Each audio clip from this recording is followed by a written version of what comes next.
Assalamu alaikum everyone and very good evening.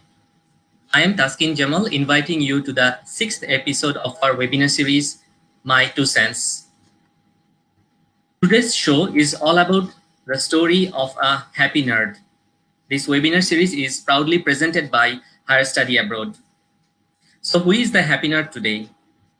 I'm honored to have with us the happy nerd, Dr. Shereen. She's joining with us all the way from London, England. Hey Shereen, welcome on board. How are you doing? Hi Taskin, thanks for having me today. I'm good, how are you? Fine. Thank you very much. Thank you for your time today. As I said, Dr. Shereen is currently living in London.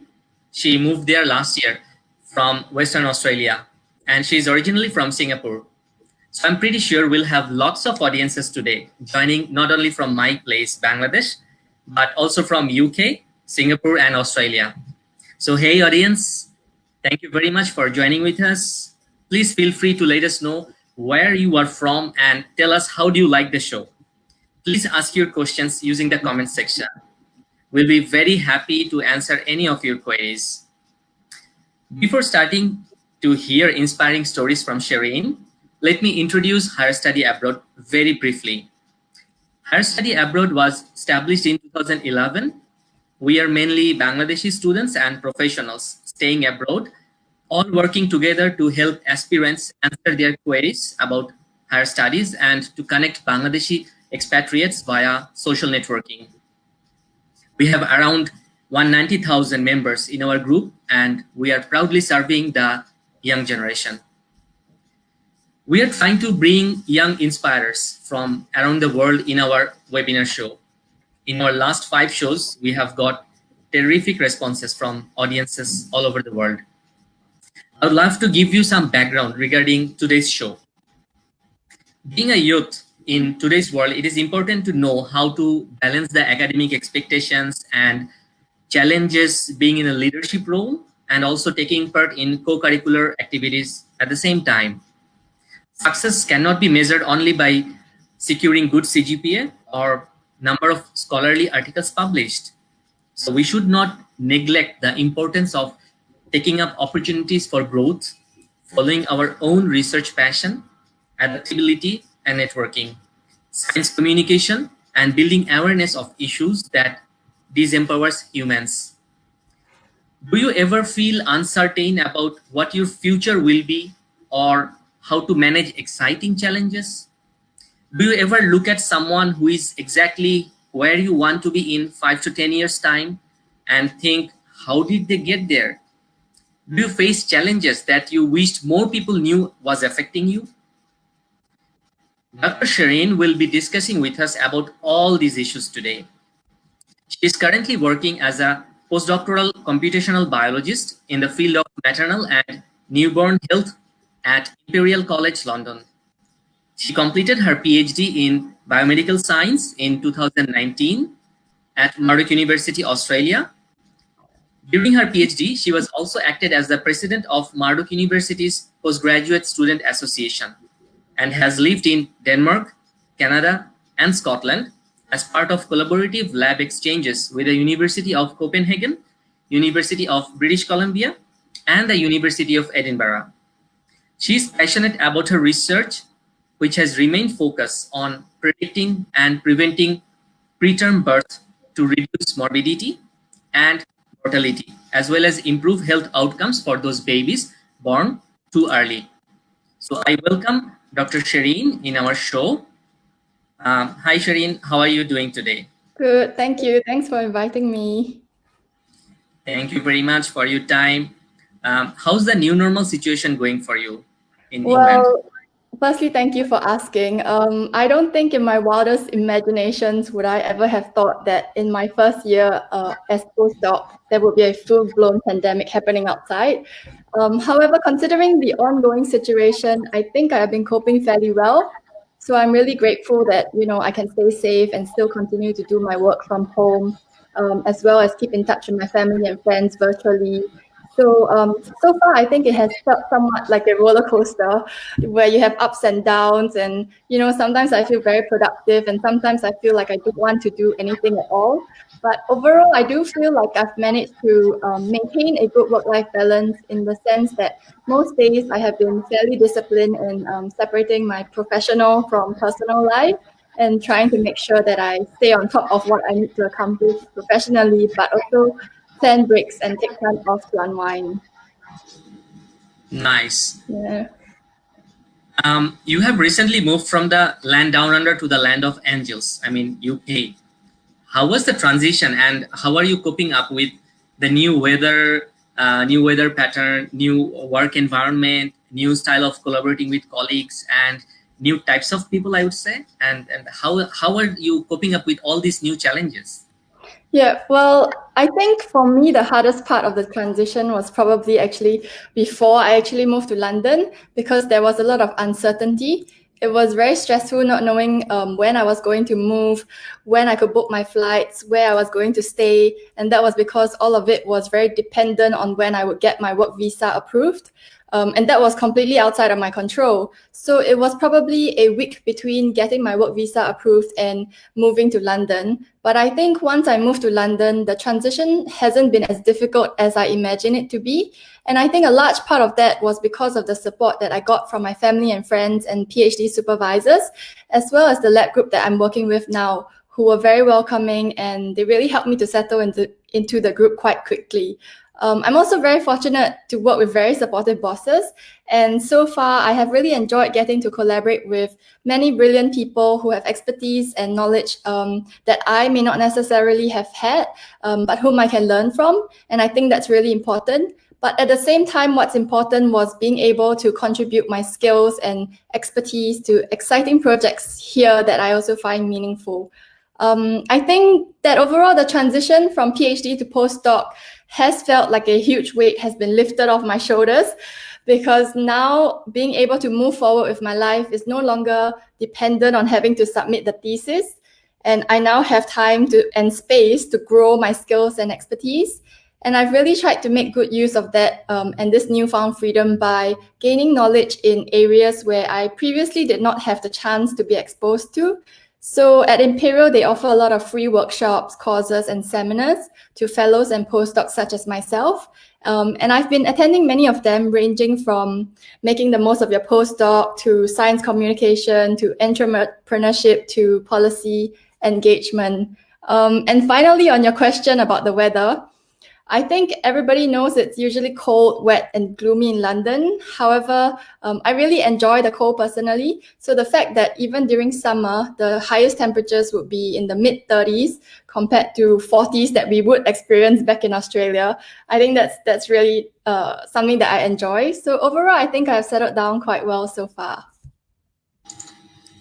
Wow, fantastic. It's really great to know that you have like far away from Australia in England and you have coped up very, very nicely. Can you use the slang Australian language still? No, I don't think so. I don't think I ever developed an Australian accent either. Okay. So yeah, I don't think so. When I was living in Murdoch at the same time, yeah, once I was staying with an Australian family, and the guy was like a 70 plus years old, and he found it really exciting to teach me the Aussie slangs. Oh, wow. Every single day he used to pick interesting words and was asking me, "Hey Taskin, you are in Australia, do you know this word?" It's like, wow, I haven't heard of this. Oh, you don't know? You are in Australia, mate. You have to learn it. If you stay in Australia, you have to learn it. Yeah. He's using those words. Yeah, that's true. Yeah. So anyways, can we please hear from you regarding your research area and like what you are doing at Imperial? Yeah, sure. I think I'll share a bit about my PhD as well as my postdoc research. So essentially, my research is in the area of maternal and newborn health, as you have told the audience. And specifically, my research focuses on premature babies. So these are the babies born less than 37 weeks gestation. And every year worldwide, approximately 10% of babies will be born preterm. And that equates to about 15 million premature babies. Now, the economic cost of preterm birth ranges around 10 billion to upwards of 25 billion, depending on the country. And preterm birth causes about 15% of all under 5 mortality, which means that around 2.25 million babies die each year because they are born too early.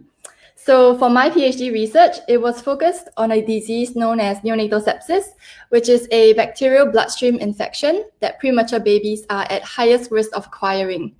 This disease accounts for about 500,000 to 1 million infant deaths within the first month of life.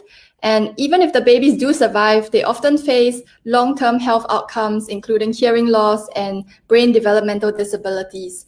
And the problem is that diagnosing this infection quickly in babies still remains challenging, which means that they cannot be accurately and promptly treated. So my research was focused on using advanced technologies that help to generate data to improve our understanding of the disease, and also to determine if these new methods can be used for diagnosis. And then transitioning from my PhD to my postdoc, it still remains focused on this area of preterm birth, but this time, instead of focusing on the babies after they have been born, we are actually using these advanced technologies to understand why certain women are more at risk of having premature babies and why some women aren't. And if we can identify how to reduce that risk, then we will be able to prevent babies from being born premature. So essentially, I think if I could sum up my research is for my PhD and my postdoc would be that it really is just focusing on predicting and preventing preterm birth so that we can reduce the number of babies that are dying, and we can reduce the adverse outcomes in these babies and help improve their health outcomes for the long term. Yeah. Wow, wonderful, wonderful. I really hope and pray for your success in your research, so that it can help the mothers and the babies in the long run.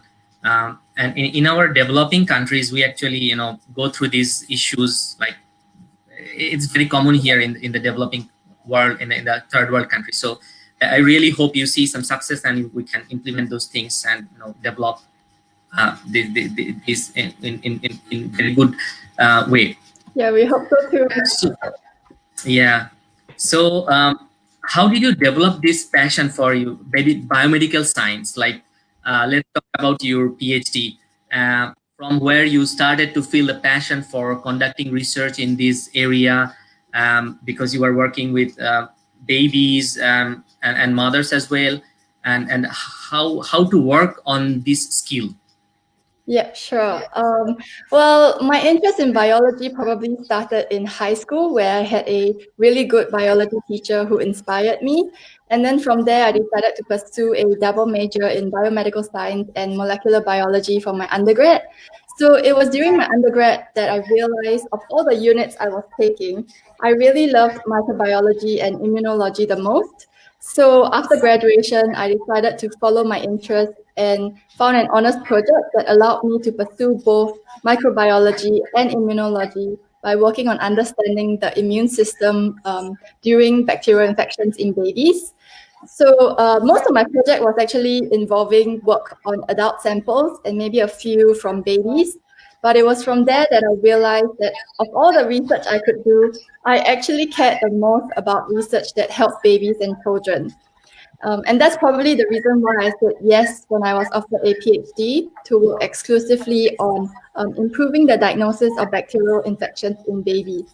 Now, the challenging part of my PhD was having to learn these new advanced methods and computational skills that I had never used before.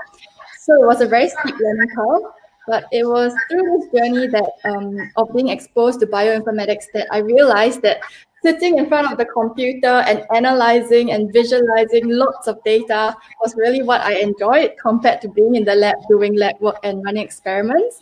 And this is probably how I ended up in my position today as a computational biologist doing research that helps premature babies. It wasn't because I knew from a young age that this was exactly what I wanted to do. I basically just had to figure out and pursue my interest each step of the way, and learned about what was meaningful to me as a person. And I don't think it ever stops. So even now, I am still actively trying to figure out and pursue what I find meaningful And recently, I have read this book called The Moment of Lift by Melinda Gates. And I've become even more passionate about girls and women empowerment. So I'm really grateful that my current job allows me to contribute directly to maternal health research. But now I am also trying to build on that by learning about policy engagement and what disempowers women, so that in the future I can hopefully be able to use my skills and knowledge to become an advocate. And so my advice for all the students who are going into university to do undergraduate or postgraduate studies is really to pay attention to yourself. Think about what you're interested in, what you're inspired by, and what you find meaningful. Then start to hone your skills and knowledge in those areas. If there's more than one area that you are interested in, then talk to people in the different areas, read up, and learn more about your interests. You don't actually need to have every step of the way figured out, and you don't necessarily need to know your absolute final destination, because as humans, I think our research and our interest in things may change along the way. So for example, with myself, I transitioned from being a bench scientist to a computational biologist. But what I think is important is to be brave enough to pursue what you're passionate about and to make sure that you're good at it. So yeah, I think that's my advice for anyone who's wanting to find their passion. Thank you, Shereen, for sharing your words of wisdom to the undergrad students and postgrad students, and students who willing to pursue higher studies in abroad. Please make notes what she is saying. I really hope you can get like much more information and the inspirations from her words. I would like to tell to the audience that thank you very much for joining with us again for this episode number 6. Please ask us questions. Please share your comments about how this show is going on using the comment section. So already we have got one comment from Talat Zabin, Dr. Talat Zabin. She is from United States, living in Oregon. She has a question to Shereen. I'm taking the first question from the audience. Very interesting research topic. What are the main causes of premature childbirth? Does mental stress of mothers cause preterm birth? Yes. Any idea? So actually preterm birth is something that everybody's still trying to understand, because there are a lot of different factors that's affecting it. So for my research, we focus on the vaginal microbiome. So that's the bacteria that's in the vagina, and seeing how that interacts with resulting in preterm birth. Of course, there are other things such as ascending bacterial infection, and I'm sure stress as well plays a part as well, because it affects your hormone levels, and that can affect preterm birth. So I hope so essentially, I think to answer your question is there are a lot of factors that can play a part in contributing to preterm birth, and what we're trying to understand is how do we know which factor is going to affect which woman that eventually results in preterm birth. Yep. Okay, thank you very much. I hope that answers Talat's questions. Thank you for asking question. If I move to my next topic, when you were staying at Murdoch University in Western Australia, you were the president of Murdoch University's Postgraduate Student Association.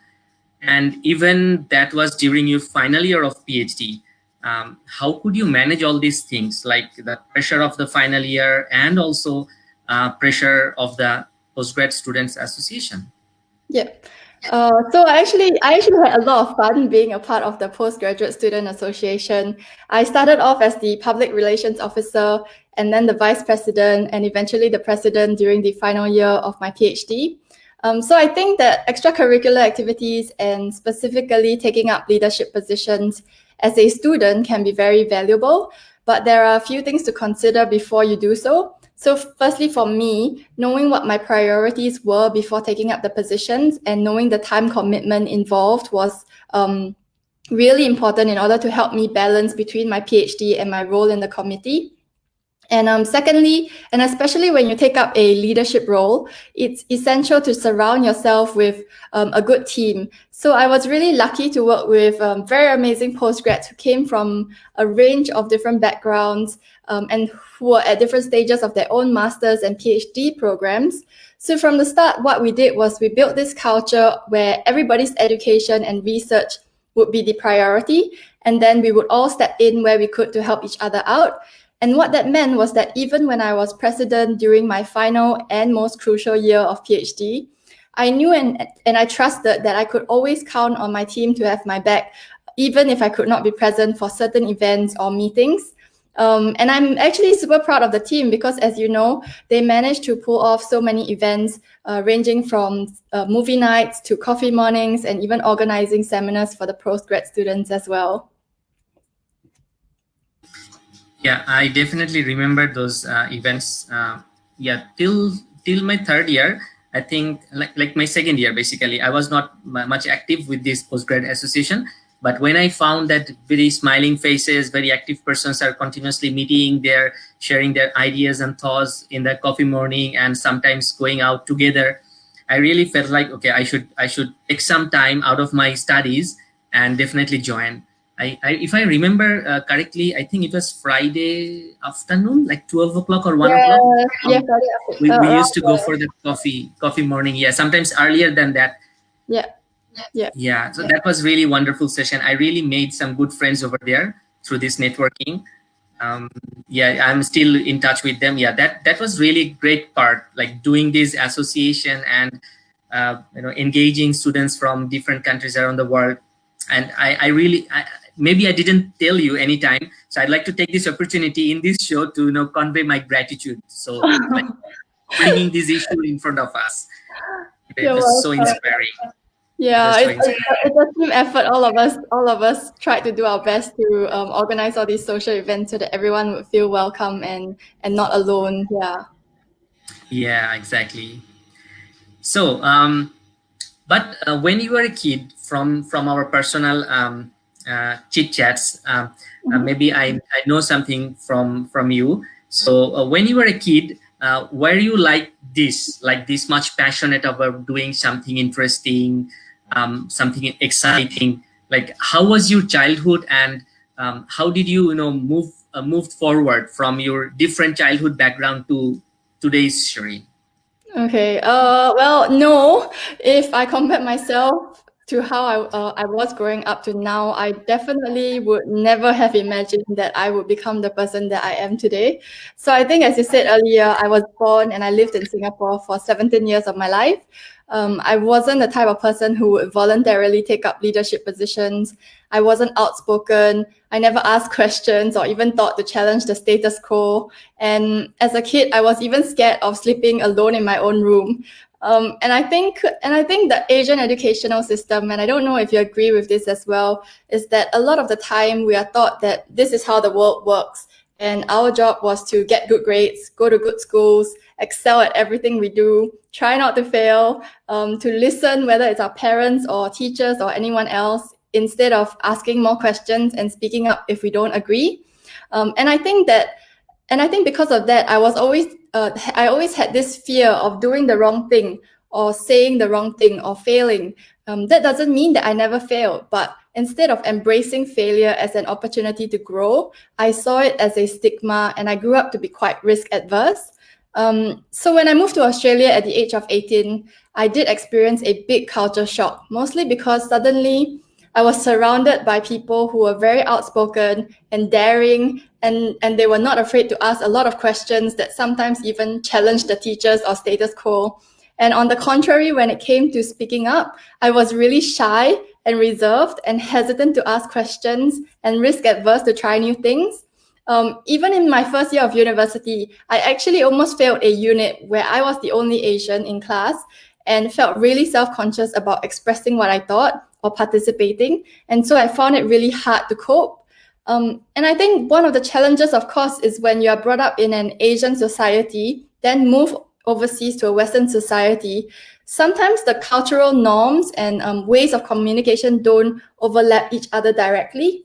And having grown up in an Asian society where it is usually more conservative and greater value is placed on hierarchies rather than, you know, in the Western society where importance is placed on freedom of speech and equality, I don't necessarily think that there is either is right or wrong, but I feel like to be able to exist between the two, there needs to be some give and take. And how I have coped with that has been to try and adopt this mindset where I am open-minded to everything and everyone, and then try to take the values that I think are important and learn which ones add value to my life. But at the same time, while being open-minded, I still am conservative with the values that are important to me. So I think by doing this has helped me to kind of focus on what I need to do to grow, and that's to be more outspoken in what I think, so that conversations can be two-way, not just one way of agreeing with another person, to ask more questions and to clarify if I don't know something, to have the courage to say no to what I don't want, but also be less risk adverse to say yes to situations that may scare me but help me to grow.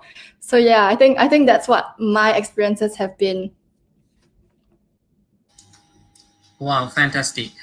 I definitely agree with you, as I have been working in the academia in the Asian culture, and I was also grown up in Bangladesh. Yes, till now, we the Asian students have this stigma that I should not challenge the teacher about this intellect, like throwing an intellectual question. I'm always afraid of challenging myself. Like I always try to figure out the most comfortable way, and I always try to be in the comfortable zone. Like even in my undergrad, I want to pick a research topic for my undergrad degree, and the students I see, they want to stick to a very reasonable topic which will ensure them they can get a good grade and pass. They don't think that they want to build some skills when they conduct this research. So yeah, and definitely with the leadership skill, I would like to add with you that in Asian countries we are afraid of taking the role. Like I have to force my student, hey, why don't you come over and come into the stage and tell something? And everyone is so afraid and shy. They don't want to speak up. So there is a big lagging here, and communication is the key. Like as by myself, when I went to abroad, I found it like, okay, I have to talk to people. I have to let me open. If I don't talk, no one will come to me to talk to me. So there will be a big gap between the people or among the people. So I will be like feel alone. And in this world, feeling alone and living alone, it's very difficult. So yeah, the audience who are students now and you are planning to go abroad for your master's degree, PhD degree, please take care of these important stuffs. Like take the chance of show yourself. Thank you, Shereen, for your great experience and great words. I'm definitely sure like students who are having a background like you, like a shy kid, would take these words very positively. Next, I would like to move to about your research experience, because you have been to different countries when you were doing your PhD in Australia. So you have been to University of Copenhagen, University of British Columbia, and University of Edinburgh as a part of your lab exchange program. So my question is to you, do you think attending the research and lab exchange programs add value to the career? If yes, why and how? Yes, so I definitely think that it adds value and would strongly recommend any students who have the opportunities to take it. Firstly, by going and being a part of another research lab group, you will get to learn new skills that you may not have learned if you had not taken up the opportunity. It also means that you get to meet other researchers and make new connections.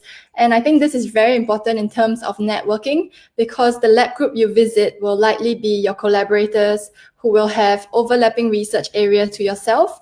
So when I was on lab exchanges during my PhD, I was, as you said, based at 3 different universities. And I gave presentations to a total of 5 different lab groups. And of these, the PIs for 2 of the groups, so the principal investigators or the heads of the groups, in different countries actually told me to contact them after my PhD if I was looking for postdoc positions. So I think being able to interact and network with different lab groups and principal investigators can help to open up and even more opportunities for you even after your research program.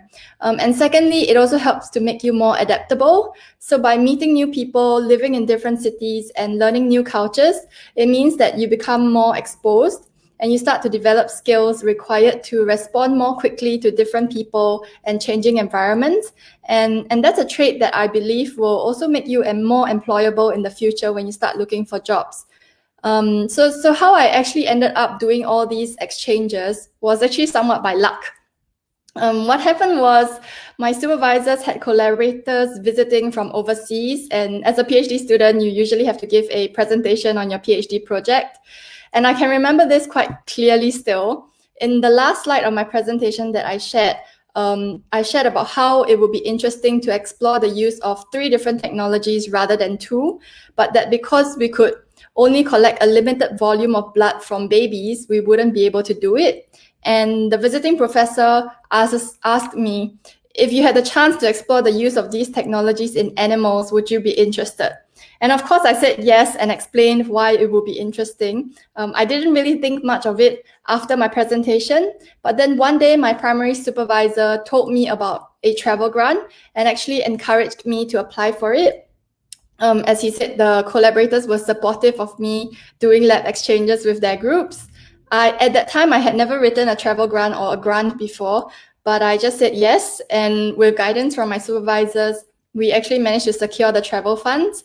It was actually quite scary, but exciting at the same time, because I knew that I'd have to live in the different cities by myself.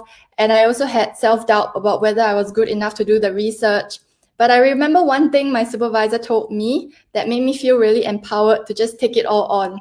So he said to me, just go and have fun, learn as much as you can and don't be afraid. Even if you encounter any difficulties, you can contact us and we'll find a solution. And that's how I ended up going to all these different universities for lab exchanges in the end. Oh, wow. Wonderful experience. How lucky you are. If I share one of my experiences with the audience, when I was in my middle of my first year, between first year and second year, basically, after I finished my completion of the proposals and everything, then I had an opportunity to go to Germany, and it was like a 3 months program. It was double funded from my university and also from the university in Germany. So I was totally feeling like, okay, so this is the time to travel and visit and studying as well. My supervisor was very, very friendly about this thing. So she asked me, Taskin, you are going to learn something. Don't think of you have a 19 or 20 countries visa with you, and you will finally come when you will be returning to Australia. I don't want to hear the stories from different countries. Rather, give me some publications. So I kept that word. I mean, her words, everything into my mind. Mm-hmm. So the first 1 month was really difficult. With due respect, I didn't have any opportunity to work with any Germans before. So that was the first time I went to Germany and working with lots of German researchers, and it was a really wonderful experience for me. And luckily, we had a couple of publications from that research experience. I developed the network.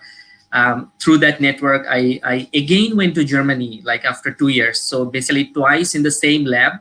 It was like a great opportunity for me. So for the students who are hearing us, don't miss these opportunities when you are studying abroad. Even if you are in your master's degree, if you see that you have a chance to visit some exciting lab or somewhere which is very exciting in terms of research collaboration, please grab that opportunity. Even if it takes 2 or 3, 4 months from your career, eventually it will add a value in your career through this networking, collaborations and publications and everything.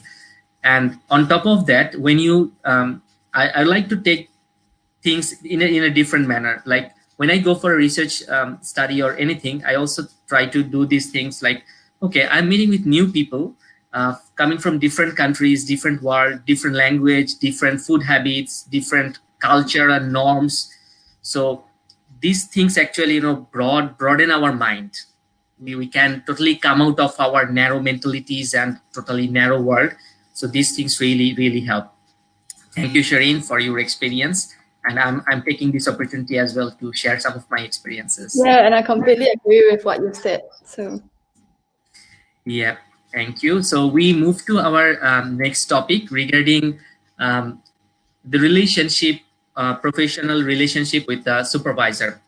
As you have been working with various types of supervisors from different labs, you had worked with different principal investigators in different labs.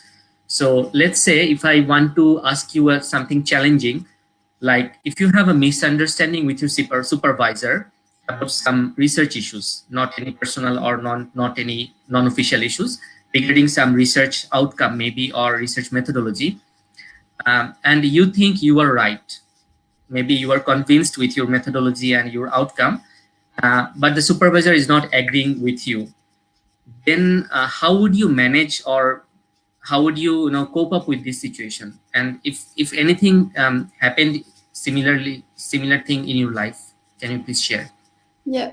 So I was quite lucky in the sense that my supervisor for my PhD was the same one that I did my honors project with. So we already had a really good working relationship when I started my PhD. So there wasn't a lot of misunderstandings that happened.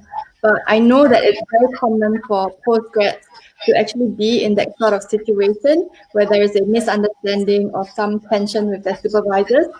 And understandably, it can be a very sensitive situation to be in because your supervisor and the working relationship you have with them can impact on your research program in the long run. So my advice really is that if you think that you are able to directly communicate with your supervisor about the situation, then I would say to arrange a face-to-face meeting with them, and approach them in the sense that these are your concerns and explain why you're concerned about the particular topic. And then hopefully both sides will be able to find a compromise. And then after the meeting, just send a follow-up email detailing what you have discussed. And this is important because you want to keep track in case the situation does not get resolved. However, and this is also quite common, is that students who feel that they are unable to talk to their supervisors directly. So if this is the situation, I would identify another person that you can confidentially confide in and who has no conflict of interest with your supervisor. So this can be another academic, like your academic chair, your independent academic chair, or maybe your friend or someone in the postgraduate environment. You can also turn to your university's postgraduate officer, or even someone in the committee of your postgraduate student association. And what you can do is you can go to them to seek advice on what they think may be the best way to tackle the situation.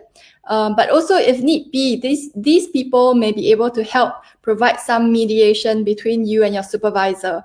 So in my experience, if the situation is not resolved after these levels, a formal dispute can be lodged, and that will include more people. So this will include the Dean of Research, it could include other academics from different disciplines, and very likely also you will have a representative or maybe the president of the Postgraduate Student Association. So I think these are the ways that you would be able to try to handle the issue if you have a misunderstanding with your supervisor. Yeah. Great, thank you. Now I would like to take a few questions from the audience. One question came from Tran Mong Thui, if I pronounce correctly. Dr. Shereen, what should be the 3 top things that a student should prepare in order to be successful if he or she wants to study in UK? Thanks for your advice in advance. So the 3 top things, firstly, I think to try and be open-minded. So when you come to a new country, there's a lot of things that will be unfamiliar to you, and it will be completely outside your comfort zone. So firstly, to be open-minded to all the new experiences that you will get, and that means not being afraid of what you're going to experience. Secondly, I would say to have some anchor. So that means if you're coming by yourself, you need to know what you can do to bounce back and stay happy, right? Because if you go to a new country and you're by yourself and you're stressed and you don't know where to go to or who to turn to for help. You need to rely on yourself for that resilience and that grit.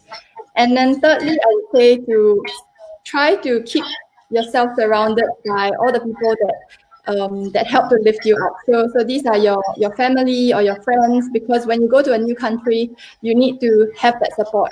And I think building that support is really important. So I think these are the top three things that are important before you go overseas, and the rest of the things you would learn as you go along, because when you're open-minded, you will just continually learn and start to adapt to your new environment, and it'll be much easier as you live in that country for longer. Yep. Thank you for your answer, Shereen. I would like to take the next question from Angeline Vanessa. Hello, Angie. I hope you are doing good, and thanks for being in the audience panel. I know it's midnight in Singapore, but still, thank you so much that you are here. So the question is, how was all your travel experiences helped you? So maybe Shereen can share first.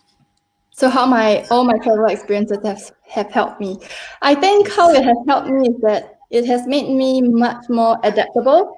So for like now, I can probably move to another country again, and I wouldn't feel so scared, and I would know what are the things I need to do, like what I need to prepare, the places that I need to visit in order to get my social network up, and yeah, so I think overall it would be that it makes me much more adaptable, because I'm able to communicate with people better, understand how to be sensitive to different cultures, and then being able to find the support that I need, whichever country that I go to, because of the adaptability. So yeah. If I want to share my experience, I think I have already shared something. These travel experiences actually gave me lots of insights into my life, like maybe I would like to share a very interesting experience. Like, I'm a Bangladeshi passport holder, so when I had a month-long travel because of the conference and research work in Germany, so I went to Thailand first. I stayed there for a week because of some personal issue. Then I was traveling from Thailand to Germany, and then my ticket was also booked from Germany to United States. And then when I was coming back through Dubai to my origin in Perth, Australia. So I was double checked in all the immigrations, because the immigration officers and also the booking agents, they can see my itineraries, like long itinerary, and they were asking me, okay, Mr. Jamal, you have a passport from Bangladesh, you are traveling from Australia, now you are in Germany, and you are going to the United States. What's happening? Why are you doing this? Who is funding you this all travel? You must be a very rich guy. Like, at the age of 30, you are like traveling around the world. I was like, okay, let me explain you. I am a PhD student, and I do these things. Then he was like sharing some experiences, like why he has asked me all these things. So this is something interesting experience that you will not able to hear if you don't face this situation. So I take it as a learning from every experience. Then when I was traveling to United States, I was given special security check. I was like, oh, why am I? But yeah, it was a good experience. They were checking, they were asking me, they were very friendly. So next time I'll go, I won't be afraid. I presented my papers in front of like hundreds of people in the conference in United States. That gave me confidence that yes, I can present my work, and my work is worthy. Like, there are hundreds of people hearing me, and at the end of my presentation, they are asking me questions. So this research has some value. So that gives me a confidence, boost up my confidence that okay, I can be able to finish my PhD within time. Looks good. So this is some positive vibes I actually took from all these travels. And I would like to definitely thank you, my supervisory team, because all these travels were sponsored by them. I didn't have to pay a single penny from my pocket. Hotels and my plane fares, everything totally managed by them. I'm really grateful to them. So moving on to next questions. Lena Teo, she said, very good advice from Shereen. If you have the chance to be reassigned to another country, which country would you choose next? That's an interesting question. I think probably, and this is completely not something I thought about yet, but I would say New Zealand, because that's a country I've never been to. So I've never really been exposed to the research there, or how life is like there. So I think if I was to choose another country, I would probably want to go to New Zealand. And I think seeing all the news coming out, especially during the pandemic, and how well it's managed in New Zealand, I think it will be a fairly safe country, and a country where I could learn a lot of things from the people there. So if I could move to another country, I would probably want to go to New Zealand, simply because I don't know what it's going to be like to research, and I research there, but I know that the people there, and especially the leadership is very good there. So yeah, I think that's where I would choose. Wow. I'm a big fan of Jacinda Ardern as well, the PM. She's doing amazing over there. Yes. Okay, moving to the next question from VD Joshi. Yeah. What internal changes and growth happened in you both after you traveled? Please share some fun experiences. So, well, for To me, the internal changes that happen would probably being more open to try new things. So as I said, when I was growing up, I was very risk adverse to try new things. But for example, when I was in Canada, I decided that I would hire a scooter and cycle around one of the parks. And I decided that I would take a seaplane, so one of those small planes. And I'm actually very scared of small planes. So that's something that it's a fun experience, and I think also helped me to grow. And also in Denmark, I actually, because I was involved in all the preterm animal research, I got to work with baby piglets, which was an experience I've never gotten to do in my life, but that was very enriching, because then I learned better about how my research could translate into the animal model as well. So I think for me, those were the experiences that I remember the most, of the times when I have tried to step out of my comfort zone and learn something or do something that I wouldn't have done. Nice. Thank you very much. For my case, if I consider being in Australia as one of my travel experiences, because I was in Bangladesh before going to Australia for my PhD. And then when I finished my PhD, I came back to Bangladesh again to work here. So if I consider my Australian portion is a travel experience, definitely I got a PhD from there. That's the most amazing achievement in my life so far. And secondly, without informing my family, I went for a scuba diving in Indonesia. And secondly, I did the skydiving in Rockingham. I did have hydrophobia. I was like very afraid when I go to like high story buildings and look down. I was like, okay, it's not possible for me. But I really don't know why I made this decision for the skydiving, being a hydrophobic person. But eventually it came out like when I was about to jump from the plane, the diver who was attached with me and who was the instructor, he was basically asking me, open the door of the plane. I was like, okay, like that was the time when I was feeling the heat, like, okay, I am doing skydiving. So he was asking me to open the door at like 20,000 feet above the ground. And I was like hanging outside before the jumping, like for maybe a minute, because he was about to reach the perfect height, perfect position before jumping. So I was like totally outside of the plane, and he was sitting behind me on the plane. So it was like, okay. I was continuously praying to God. If I'm gone now, what are the things I want to tell to God now? So that was amazing experience for me. So apart from conducting research, I would like to also convey this message to my students and everyone hearing now, that enjoy your life when you are doing studies abroad. It doesn't have to be only studies, because you have your weekends, you have your life over there.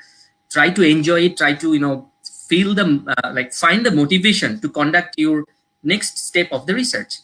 And every time when I came out of one trip, one exciting trip, I was like starting the count.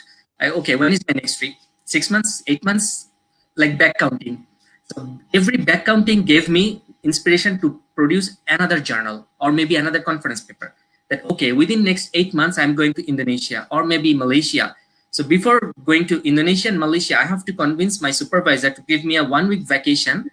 So, and during that vacation, my supervisor will be busy looking at my script, like my first draft of the journal that I'll be submitting her for her comments. So when I'm coming back from the vacation, I will work on it and submit for publication. So that was my like lifelong story. Anyways, we are almost there, finishing our time, but we have lots of things to learn from Sherry. Moving to our next question to Sherry, comfort zone. I think we have already discussed lots of these things about comfort, discomfort. So comfort zone regarding research. So how much impact does it have in life for a researcher? Okay, so I think the comfort zone and choosing to stay inside or to step outside of it makes a really big impact on the life for a researcher. Generally, and even for myself, stepping out of my comfort zone can be scary and can come with different amounts of anxiety. And as a researcher, you will probably encounter many situations where you might be offered a really good opportunity, whether it's to give a talk, to go and live overseas, or to do something that helps you to grow, but that you are scared of taking because it is outside of your comfort zone.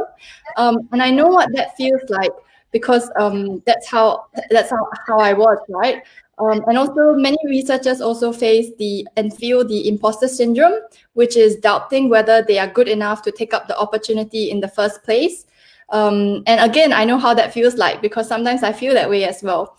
So how do I overcome it? Well, basically, when I am offered an opportunity that is outside of my comfort zone and that I am afraid of taking, but that I know will help me grow, firstly, I would need to stop myself from overthinking and going into this downward spiral of giving myself reasons of why I should not take the opportunity. Instead, I focus on asking myself this one simple question that I learned from reading the book Lean In by Sheryl Sandberg. And that question is, what would I do if I was not afraid? And then I just do that. And from my experiences, it has turned out that when what I learned from the opportunity often outweighs the anxieties and fears that I had at the start. So if I had said no to everything that scared me and was outside of my comfort zone, from moving to Australia at 18 for my education, or doing a PhD, or living in multiple different cities by myself for lab exchanges, I would not have gotten here today. And if anyone had asked me 5 years ago what I wanted to do with my life, I probably would have just said to get a job and stay in Australia, and that would have been completely okay. But instead, a question that many people ask me now is, why did you leave Australia when you had such a settled and comfortable life there? And I think for me, at least, one of the biggest reasons was because I was feeling too comfortable. So even though I was scared to have to move to the other side of the world again, I still said yes because I knew that it would push me outside of my comfort zone and to help me to grow both personally and professionally. So I think to answer your question, it does have a very big impact on your life, whether or not you choose to stay inside or outside of the comfort zone, especially when you're a researcher. Wonderful. Thank you very much, Shereen, for sharing these. So what values do you think important for success? So if I want to relate your last question to this question, definitely coming out of the comfort zone has given you the options to climb the stairs of success.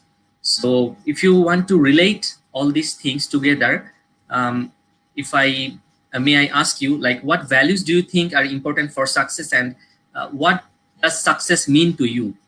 Yeah. So I think it's quite common, let's say at the start, because of academics, for people to assume that good grades is one of the most important aspects for success. However, based on my observations, that is only true to a very small extent, or, well, it is important, but it's important to a small extent. And in my opinion, there are other factors that I think are more important for success. And in no particular order, the first one would be grit, which is a person's strength of character, and that is their ability to persevere through the tough times in order to reach their goal. The second would be discipline. So to actually put in the hard work and time, even if sometimes it means having to make certain sacrifices. The third one would be courage, which is the courage to actually pursue what they want in life, to take up calculated risk or to step outside of their comfort zones. The fourth one would be curiosity, and that is to continually want to keep learning and improving so that they can become better at what they do. And finally, I think luck, because it is also just as much about being at the right place at the right time as it is all the other factors. So yes, these are some of the values that I think are important for success rather than just good grades. And for your second question, which was what is my definition of success? I think that success can mean different things to different people. But for me, success means being able to live a life that I myself can be proud of. I think what I realize now is that when I was growing up, there were many instances when I made decisions or did something not because I genuinely wanted to do it or because I found it meaningful. Sometimes it was simply because I felt pressured to do so. And on hindsight, I realized that those were the situations where I let a lot of the external noise from other people drown out my own inner voice. And that's also when I felt the most unhappy and unsettled. So if I could give my younger self a piece of advice, it would be to learn to listen to your own.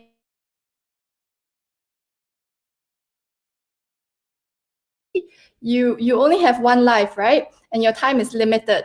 And you're the only one who will have to live with all the decisions that you make for the rest of your life. And it's not someone else. And as you grow up, there will be a lot of external noise.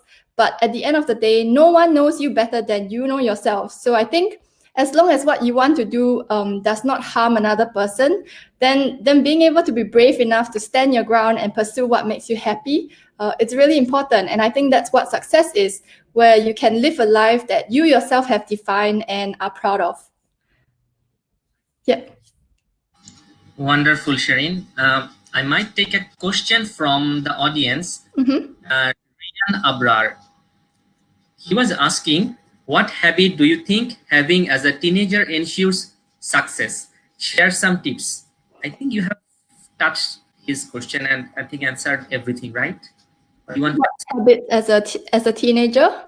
I think as a teenager, honestly, I think that your job is to try and pursue all the interests you have, right? Because what you have is time, you have youth. When you're young, you have the freedom and the time to learn a lot of things. So when you learn more things and you start getting into the habit of pursuing all the things that you're interested in, that means that you have a lot more knowledge to work on to decide what you want to do in the future. So as a teenager, I would say that a habit that you should try to inculcate would be to just keep learning. So actually, when I was a teenager, when I was younger, we used to have blogs where you can make your own templates, like your own customized blog.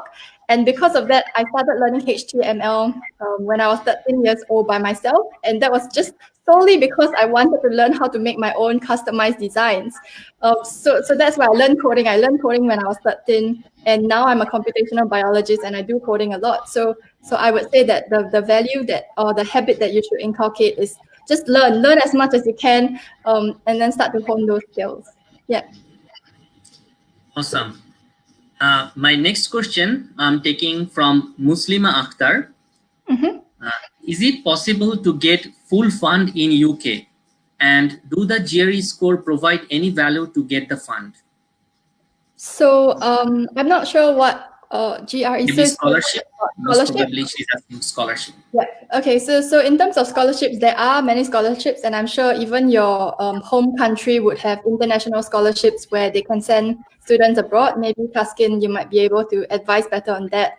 But generally, there are scholarships available for students who want to go overseas to study and need the funding to do so. And also, if you go for, let's say, PhD, usually you would have to apply for a scholarship before you start your PhD. So yeah, there definitely is funding. Yeah, I would like to add something to Shereen's answer to answer this question.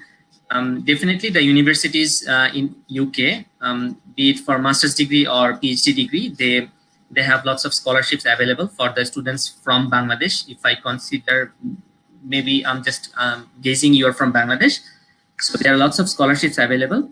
It's just that you have to go to the website and see what are the different types of scholarships available and when is the deadline. So you figure out which scholarship you are going to apply, check the eligibility, and see if you can apply that, whether it needs supervisor's consent or it's just you have to apply to the scholarship. So different universities has different types of rules regulations. And for GRE score, my personal opinion is the English test scores and analytical scores are basically for the admission office. Your supervisor will basically look into your profile. What is your CGPA? What is your publication experience? What are the courses you have taken in your undergrad or master's degree? And if you are exposed to any research environment or not. So even if you have a GRE score, sometimes it add values, sometimes not for UK, because it's not mandatory for UK. For USA, the GRE score is must. So different meanings. I hope I could answer you. But if you want to know more, please let us know or give me a knock in my Facebook page or email. I'll be happy to assist you. If I take my next question from Tran Mong, our second question today, can you share what are the key success factors during the time you were graduates and when you were studying PhD? So like the factors that helped me succeed after I graduated and before I graduated, right? Am I understanding it? That's correct. Well, I think in terms of my PhD, the factors that helped me succeed was really the grade, right? Because when you're doing a PhD, it's going to be filled with a lot of moments where you feel demoralized and you feel demotivated, and a lot of things don't turn out right. And I think even Taskin, you would know that for your PhD, there are things that are completely unexpected and you don't expect them to happen, but then they happen and you somehow have to find solutions for that.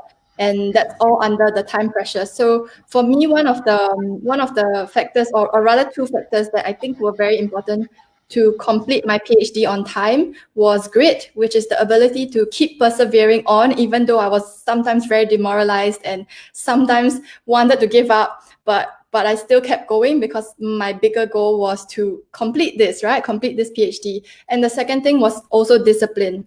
So there were many times when I had to sacrifice my social life. So even at the last few months of my PhD, there was a time when I completely didn't see my friends because I was wanting to finish up that thesis and having to be disciplined enough to sit in front of the computer and write. Even if I didn't know what to write, I still made myself sit in front of the computer and write. And that's because if I didn't do that, I would get maybe carried away with wanting to do other things, and then time would just pass and I wouldn't complete it on time. So I think these are the two factors that were important in terms of my PhD, grit and the discipline to finish it. And in terms of after graduating and now in my postdoc, I would say that adaptability is probably an important factor. So being able to communicate with different people, being able to integrate into new lab groups, getting a good working relationship with your bosses or your colleagues, and also obviously transitioning to a new country, you need to be able to learn the new culture, know where to go, where is safe, where is not safe, how to keep safe. Especially as females, you need to be a bit more careful. So I think that is the what I would say is important in terms of after graduating and before graduating. Yeah. Okay, nice. May I take the next question from Angie again? Has your parents, grandparents, friends influenced you in any ways? Yes, of course. Of course, my parents, grandparents, friends, they all influenced me. I think I definitely wouldn't have gotten so far in life if not for my parents, grandparents, and friends. And as you know, I explained earlier on that when I first came to Australia, I was very shy, I was very reserved. And a part of the reason of why I became more outspoken or I learned how to communicate a bit better was because of the friends that I was surrounded with. So they were people who loved to debate, but it was really good because they knew how to agree to disagree. And I think that's where I learned that, people with differing opinions don't necessarily have to take each other's opinion in order to gain knowledge. We can just exchange knowledge. And if we don't impose our values on another person, that's the good thing, right? And it's completely okay if you debate and at the end, the final outcome is not to change the mind of the other person, but to just agree to disagree. And in terms of growing up, my grandparents and parents and family, they were always very supportive of me. I don't think that I would have gone through been able to pursue all my interests if not for them supporting me all this time. So yeah, I think my grandparents, parents, and friends definitely had a very big impact in my life.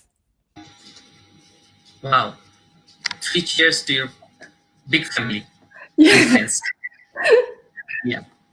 So, moving to your recent life. So, we have heard lots of things about your PhD and so far your postdoc life. Now, you are spearheading a project in collaboration with young professionals in STEM to empower youths you empower youths with knowledge and real life experience. Would you like to share something about that? Yeah, so outside of my work, I have recently started a project in collaboration with some of my close friends who are mostly young professionals in STEM, which is the fields of science, technology, engineering, and mathematics, where we are currently trying to build a platform that we hope will be able to empower youths with knowledge and real-life experiences. So the reason I started this project was because I realized that I have been really fortunate, as I have said earlier, to be able to go further than what I could possibly have imagined. And the largest reason for that is because of all the people in my life. So my family, my friends, my supervisors, bosses, mentors, colleagues, who believed in me and have helped to lift me up rather than put me down. And I truly believe that if we can empower youths to believe in themselves as well and to help lift them up, then they too will be able to have a higher chance of succeeding and hopefully use those successes to help other youths in the future. So from our preliminary research so far of youth mostly from Asian countries, we've identified the challenges that they face and the knowledge, solutions, or resources that they would like to have. And so our platform will be focused on topics or skills that the youth themselves feel like they want to know more about. And the reason I am working on this project with young professionals rather than, say, someone who is older and much more established is because as young professionals, we ourselves have only very recently in the last few years of our lives had to navigate all the twists and turns and ups and downs of being a youth in today's society. So I think being able to share what we have learned and how we have overcome the challenges faced could get to get to where we are today is what I think will be more relatable and valuable to youths and will hopefully inspire them to pursue their passions. And of course, now we are focusing on sharing knowledge from young professionals in STEM, mostly because this is the area that I'm in. But eventually, I would like also to include professions outside of STEM, because I think showcasing diversity of professions and experiences will show the youth that, you know, there are many paths that you can take to become whoever you want to be. And if there's anyone tuning in now who are youths or young professionals who would like to keep in touch, I have actually recently got back on Twitter, so you can follow or directly message me there if you would like to be involved. Yeah. Wow, wonderful. I was just listening, some mesmerizing some ideas. That's really great. Hope we'll be able to, work on this project in future with you.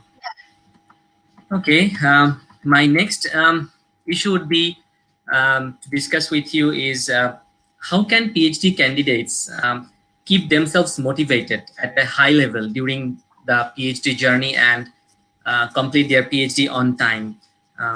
During our PhDs, we had lots of ups and downs, we had lots of issues, and I remember I was sharing with you the story, I think it was 2018, October or November, when I was about to submit my thesis. And in a coffee morning, I was sharing with you that my supervisor has given me some comments and I have to change the methodology of last chapter, redo the analyses, and my scholarship about to finish, and I was stressed. And even after coffee morning, I ran to the department and I had to attend like around, I think, 2 hours of meeting with that supervisor. He was from Australia. So it was a tough time for me. And then I came to know that you had, faced kind of like a similar situation that time. Like before submitting the thesis, there were lots of issues. So you had to submit the thesis after Christmas, I guess. You went back to Singapore for vacation and came back to Australia again. So how did you manage all these stresses and everything during that period? And what would be your advice from the life experience? Like, how can we finish the PhDs on time? Yeah. So I think you've probably heard this saying as well, that the PhD is a marathon and not a sprint. So it's really important to be able to pace yourself. Otherwise, there's a very high chance of burning out. So when you do a PhD, it's having to juggle many balls simultaneously and continuously over a period of a few years. That includes writing papers, thesis chapters, giving talks, balancing your working relationships with supervisors and peers, doing lab work, etc., etc. And especially for international students like us, we usually only have 4 years to complete our PhDs with no option of going part-time or extending our scholarships. And all this can be really challenging, stressful, and overwhelming, especially with the time pressure. So having gone through all of this whole journey of PhD, I think my advice, at least to all those other people who are still doing their PhDs or who are considering doing their PhDs, the first thing would be to not be so hard on yourself. So there will be times when things don't work, where you feel less productive or like you failed. And you may get so demoralized by your PhD. But I think that it's important to take the time to acknowledge how far you have come and progressed. And for you to even have gotten the opportunity to do a PhD in the first place means that you are good enough and you do have the potential to finish it. So I think remembering to also take time out to do things that you like to do outside of your PhD, such as maybe painting or coloring or like that. That's what I like to do: watercolor painting or going to the movies or seeing your friends. So I think try not to make your PhD your whole life. And the second advice I would give is to surround yourself with good people. So these are the people who help to lift you up. So they are the ones that you can trust to turn to for advice or share your worries with as you go through your PhD. Schedule the time to meet your family and friends, whether it's for meals or for like me. I used to play a lot of board games with my friends when I was not doing PhD work. And I think a PhD can be a very isolating process sometimes. And that's one of the reasons why when I was in the Postgrad Student Association, we tried to organize many social events for postgrads because we wanted to allow postgrads to network and realize that they're not alone and there is a community and we're all in it together. And finally, the third and last advice I have is never be afraid to ask for help. So talk to your supervisors and share with them any concerns you may have, or speak with other people, including postgrads, if you need help or advice. If you are struggling with something, don't just keep it to yourself. Find people you can turn to for help. And from my experience, majority of the people I have turned to for help have been really kind and willing to help. So this is what I would say in terms of the advice I would give PhD students today. Wonderful. Maybe I would like to add something like audience may have already have some feelings that I'm a travel geek. So when I was under immense pressure during the last couple of months, I was planning, okay, when I'll be finishing my, I'll be submitting my thesis and I go back to Bangladesh, I have to take a long transit somewhere and I'll just travel. So I made it actually. I submitted my thesis and within, I think 3 to 4 days, I traveled back to Bangladesh for a couple of months and I took a long transit in Kuala Lumpur. So like maybe 24 hours transit, around 24 hours transit. So I had the visa and I just, hop on, hop off every places in Kuala Lumpur. So when I was stressed, I started that back counting, like, okay, you can finish the work, finish it, it's your thesis, you have to do it, anyhow do it, and then you're going for a vacation. So, that actually motivated me. So things actually work for different people in different ways. Like Shereen said, she was painting, she had took part in lots of games and lots of things, and she had support from her friends. So when you are alone or even if you are with your family, but you have to have a network where you can share your professional stuffs, struggles and everything, so you can get very good ideas from your colleagues and friends. So even if you go for PhD or whomever you are doing your PhDs now, please make sure you have good company with you during the last few months of your PhD, because it's really stressful and you don't know what you are going through. That's the thing. You will not understand that you are going through some problems. Your colleague will understand, your supervisor will see the changes in your behavior. So you have to take preparation for that last couple of months. Yeah. So so far, Shereen, anytime I meet you or I had video call with you, I have seen you always putting a smile in your face. Like, this is so awesome. Maybe that's why I can call you a happy nerd. Um, but you must have issues where you have to deal with anxiety originated from research deadlines or career issues, or issues from outside of the research things. Let's say when you were a president of the association, you had to deal lots of issues, and maybe there were lots of personal issues as well during your PhD tenure. So how did you deal with this anxiety and kept yourself motivated continuously? Maybe you have touched this lots of things, but if you want to share something or add something. Okay, yeah. Yes, of course. I think like everyone else, I also feel anxiety and stress that comes with trying to balance the different aspects of both my professional and personal life. And I think it's completely normal to feel overwhelmed, especially as academics, because we have limited time, but there's so much that we want to do and accomplish. It is very important, however, not to let those overwhelming feelings get to a point where they stop us from even doing anything. So for me, how I manage that is firstly planning and setting aside time in my calendar for each major event in my life, so that I don't need to use my mental capacity to worry about whether I have time for this or that, or when each event should be happening.